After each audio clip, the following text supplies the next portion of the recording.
This hat has gone out of shape a bit like myself.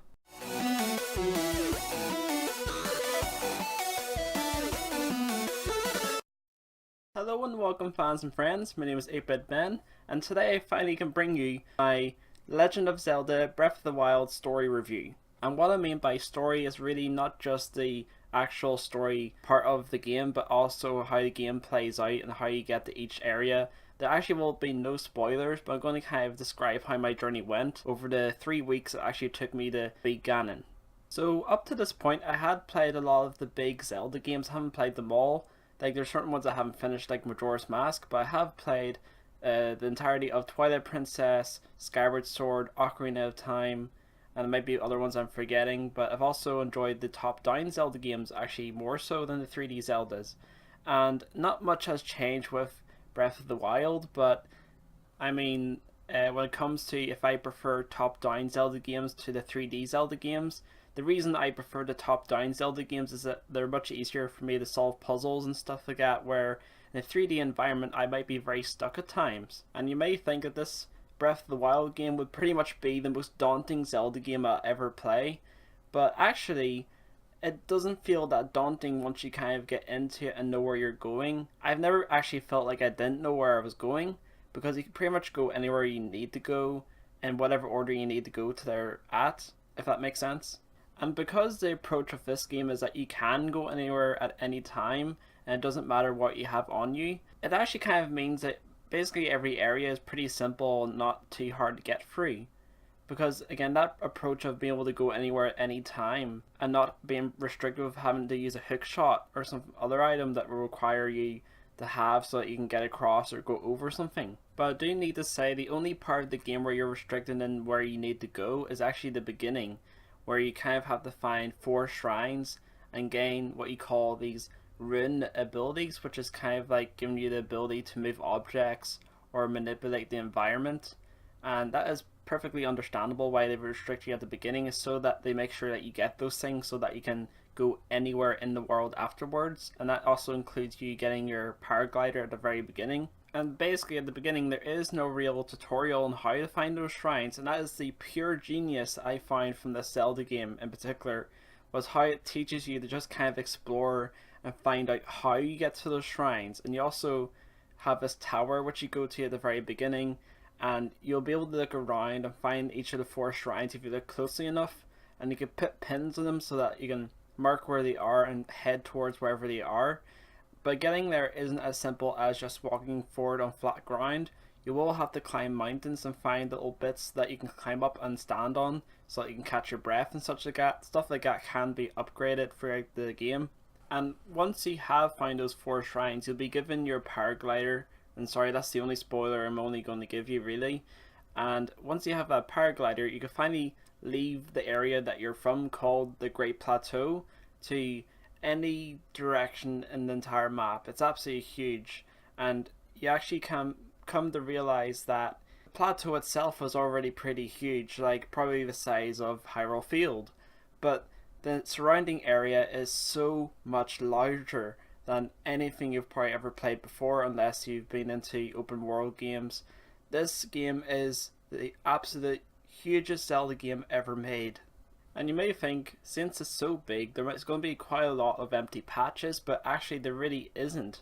Most of the empty patches are either filled with forests with lots of everything. Just everything feels just so very alive in this game. It really is a breath of the wild. For lack of a better pun, there really is a lot of wildlife in the game, and this has made me feel like I'm actually really part of the game for once, because there's so much wildlife like foxes and deer and bears and more realistic type animals. There's still some fictional ones like glowing bunnies and whatever, but even though this game is pretty much close to perfect, it still has its problems at times, such as there's quite a lot of frame rate drops during the game, and the story itself can be a little bit cheesy. The characters can be a little bit full of themselves at times. I don't know if Nintendo had meant for them to come across that way, but at least 2 of the champions felt very full of themselves, and the other 2 felt very humble, really. I like the more humble type because they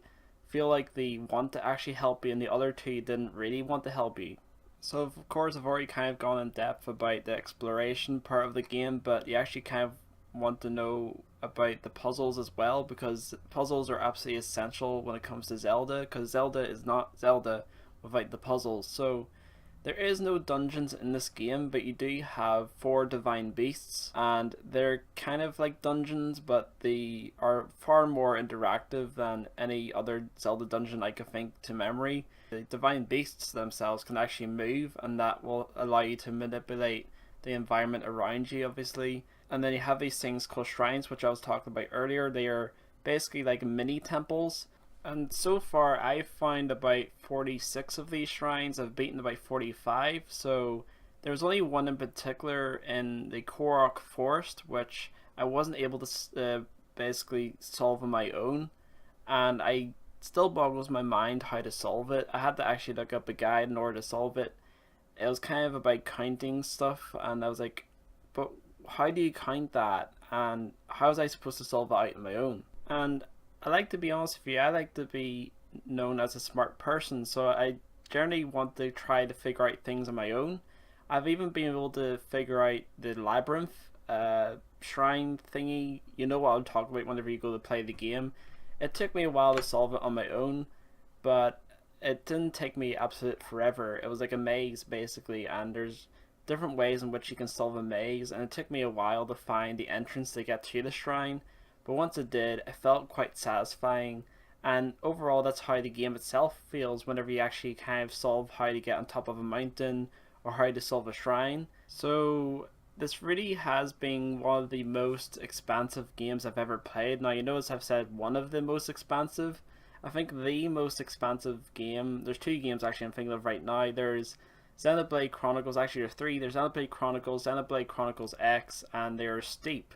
Now, Steep is an absolutely huge game if you mostly go for it by foot.